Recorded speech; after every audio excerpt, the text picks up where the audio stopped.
Good afternoon, it's Kevin here with day 4 of living, the year of living the warrior's way. So I did the foundational FatMac training the day before, and last night I did the Impossible Games FatMac training. And in this video, I'm going to tell you all about that and what I actually discovered and what sort of goals I've set for myself across the 4 domains of body, being, balance and business. Why that's important, what it is that is going to drive me for this entire year, and what I hope to achieve when I get to the end of it. So it's going to be quite an in-depth video. So the first thing I want to do is I want to examine and talk to you about the pain, because pain exists not just in our bodies but mostly in our minds, and it's that pain that we're trying to resolve, or certainly I'm trying to resolve, and that's the pain of scarcity, it's the pain of lack, it's the pain of regret. Fuck me, there's nothing worse than the pain of regret, and the pain of looking back and wishing, hoping, pretending, lying that things will be different, that things will get different, without actually taking action on it. And there's a difficult one, because it's the words that we tell ourselves that leads to the thoughts, that then leads to the beliefs, that then produce actions, and that then produce results. And if we're not feeding the right words with what we say, if we're not feeding the right thoughts into our brain, there's no way we're going to get the right beliefs, and there's no way we're going to do the right actions and habits, and then we'll get shit results. And that's what it is. You sow shit, you get shit. You sow goodness, you sow interest, you sow happiness, you sow positivity. You should, in theory, well, it's a science, you will actually get the right results. So what we do is, in the Impossible Games fact map training, we're looking at what will happen in a year's time, 18 months time.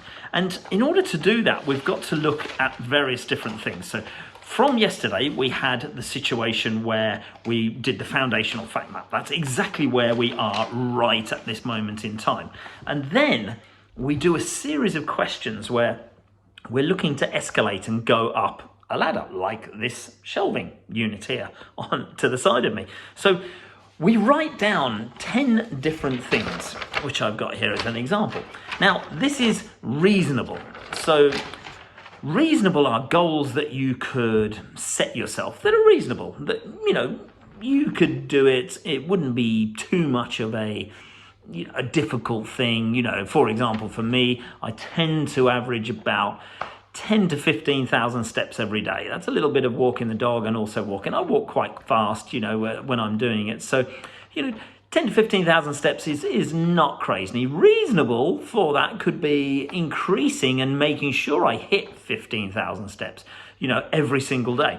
And then once you've done your reasonable, you know, there's a couple more here that I put: cut out alcohol in the week, maybe a lemon and cider juice drink, fasting 5 days out of 7. You know, I tend to do an awful lot of that at the moment. No shit food 5 days out of 7. Wim Hof breathing, start running again, things like that. These are reasonable things that I could achieve. So that's the first rung, which is down here. Nothing exciting. It's just stuff that, yeah, okay, it would make a difference to my life. It would make things better, but it's not going to make it amazing. It's not going to be an impossible game. Then we look at radical. Now, you've gone up from reasonable, you go to radical. Radical is things where you go, yeah, fuck, if I was to do that, people would say, phew, you're doing pretty well here. You know, there is a difference in you here. So, for example, no shit food 24/7. Weighted vest walk every day for the 10,000 steps that I'm talking about. Fasting, instead of 5 days out of 7, every day. 30 days of no booze at all. Do those in sprints. That would be good. That would be quite radical. Eat well consciously and actually chew my food instead of inhaling it. That would be good. Eliminate wheat totally and have no substitutes. You know, these are all just a couple of good examples of something that would be quite radical. You know, start a new sport or a martial art. Then we get into impossible. Now, this is where it's going to have a massive difference on your life, where you sit back and you think, fuck me, if I could do that, if I could really change my life that much, everyone would say, what the fuck have you been doing? And it would seem impossible. Now, the difficulty is when you are changing your old persona and you want to change to a new person, what you've got to do is kill that old version of yourself to give the new version the chance to be born. Now, in order for that to happen, you have to do things that you've never done. You have to become a different person, because there is no point in going back. I mean, I did marathon runnings and ultra marathons and Ironmans, and aren't I great? No, I'm fucking not. I did it in the past. Glory days, long gone. Forget all of that. In a bucket of medals shoved somewhere in a cupboard, don't even look at them. That isn't the point. What I'm saying is, if I go back and say, okay, I'm going to start running again, so fucking what? I didn't run for 11 years. I ran very long distances, 24 hours, things like that. I achieved great things in triathlon. So fucking what? What am I going to do? Go back and run even further. Go back and do another marathon. Do it in a quicker time. It doesn't change me. It just slightly improves me, slightly polishes me. And what happens is that as I'm getting older, and I'm pretty fucking old now, I'm 53, I mean, it's not terribly old, but, I feel it. I feel it in my body. I feel it in my bones. Would I be able to run a 3:29 marathon? I don't know. Potentially, but is it going to be worth it to me? Does it change me fundamentally? No. So what I need to do is I need to establish new impossible games that will change me as a person, expand my mind, give me a growth mindset again, help me to learn something new. So I've picked things like no booze for a year. That would be fucking impossible to me. 11 stone in weight, 13 and a half now. That would take me back to when I was in my early 20s. Start a new martial art. I haven't done martial arts since I was a kid. I did karate, fucked around with it. But start something like Wing Chun or Aikido would be really, really good. So I'm looking forward to investigating that. And the impossible game would be to have minimum of the very, very first belt by the end of the year, because that would allow me to use my mind, learn different things, get supple, get strong, get more confident, all of these different things. Wim Hof coach. I've dabbled in Wim Hof and I've looked into it, and I like the breathing, I like the cold exposure. I'd like to do an awful lot more, and I'd like to become a coach. That would be a totally different thing as well. Totally clean diet, that would be another one. No wheat, no sugar, no shit like McDonald's or Burger King, no cheat meals, no rubbish of any kind, just clean, pure, good fruit, good fresh veg, good meat, organic, everything like that.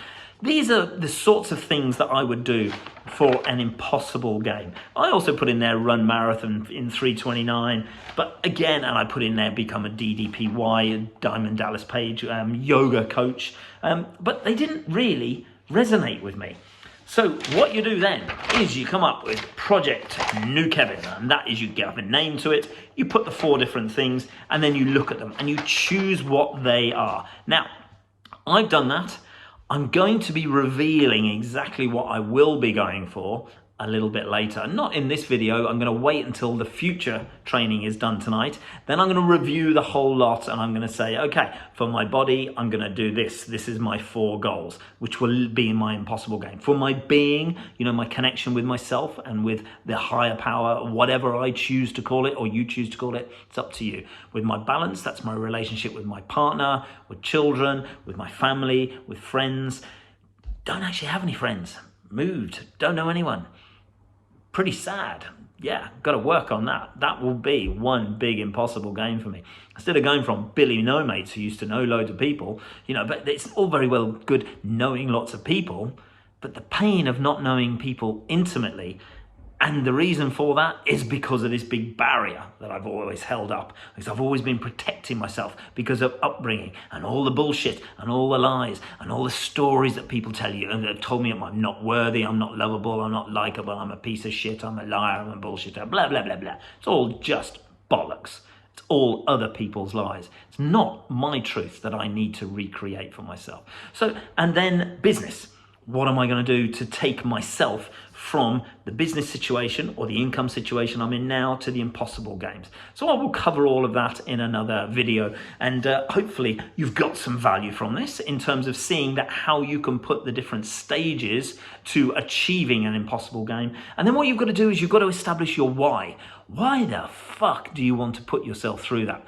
What difference will it make to your life when you've achieved those things? Once you've established your why, and it's a big enough why, when I used to teach people to run in marathons and things like this, to train people, I used to say to them, establish your why. It's got to be something bigger than you. Run for a charity that's really, really close to your heart. You know, I ran my first marathon. My brother lost his son to leukemia. So I ran it for children with leukemia because it was very, very close to my heart at the time. And I achieved that marathon. I finished it, and it was early on in my running career. But it was something that was bigger than me. So I've got to come up with my why for something that is bigger than me, that is going to expand me. My brain needs to be thinking in terms of eternal expansion, not just sitting there, not just accepting mediocrity. Because let me tell you, mediocrity is a fucking catastrophe. One of my coaches said that to me many years ago. It's a fucking catastrophe, and never more relevant than to me in my life now, when I see I've settled back for mediocrity and lack and scarcity and sloth and laziness, and going backwards, not going forwards in my life, looking backwards, finding blame, finding shame, fucking feeling like shit, looking blame, oh, look how old I am, look how fucked I am, all of these things. It doesn't serve anyone, least of all me. That's the real pain, and that's what I've got to rip out and rebuild. So once you've established your why, once you've got your goals, then you need to put in as measured by. Very, very important, because let's say, for example, I want to finish a marathon. As measured by signing up for that marathon, committing to it, training for the 6 months or so that you need to finish a marathon, running the damn thing, finishing the damn thing. That's it. If you put a time on it, as measured by finishing a particular time. So these are all important things that are absolutely vital if you want to achieve your impossible game. In Warrior, there's a huge amount of guys that have achieved impossible games, and every single time the old version of them has died, a new version has to be born. That new version has to do things in a different way. Then you have to kill that version, because the next level has to be achieved, and then the next level after that. And I saw this last night with Coach Garrett when he was telling people that in 2011, his income, £265,000. 2021, 20.6 million.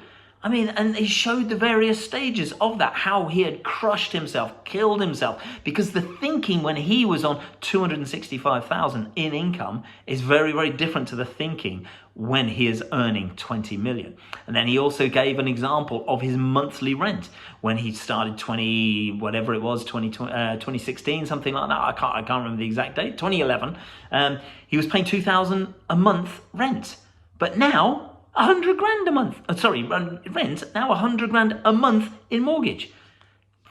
Fucking mind-blowing. But he had to change. He had to go up the ladder of his own development, his own expansion, because the thinking and the attitude and the person he was paying 2 grand a month, very, very different to the guy who's paying 100 grand a month. Have a little think about that. Who would you have to become to be able to afford 100 grand a month? I'm certainly thinking about it now. Speak to you tomorrow.